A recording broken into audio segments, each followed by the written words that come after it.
ဥပုံနေ့အကြောင်းဥပုံနေ့တစ်နေ့မှာကိုရောဟာဂျုံခင်းဘေးကနေဖျက်လျှောက်သွားတဲ့အချိန်မှာတပည့်တော်တွေဟာဂျုံတန်တွေကိုစွတ်ခူးသွားကြတယ်။ဒါကိုဖာရိရှဲတွေကမြင်တော့ဥပုံနေ့မှာမလုပ်အပ်တဲ့အရာကိုသူတို့ဘာဖြစ်လို့လုပ်ရတာလဲလို့ကိုရောကိုမေးကြတယ်။ကိုရောကယေဘရဟိမင်းအပြာသာလက်ထက်မှာဒါဝိဒ်ဟာသူ့အဖော်တွေနဲ့အတူစာလောင်မွတ်သိပ်လွန်းလို့နောက်ဆုံးဘလို့မှမနေနိုင်တော့တဲ့အခါမှာသူဘာလုပ်တယ်လဲဆိုတာကိုသင်တို့တခါမှမဖတ်ဘူးလား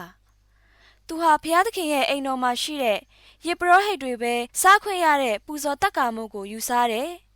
ပြီးတော့သူနဲ့အတူပါလာတဲ့သူတွေကိုလည်းကြွေးတယ်တကယ်တော့ဥပုံနေ့ဟာလူအတွက်ဖြစ်တယ်ဥပုံနေ့အတွက်လူကိုဖန်ဆင်းထားတာမဟုတ်ဘူးဒါကြောင့်မို့လို့လူသားတော်ဖြစ်တဲ့ငါဟာ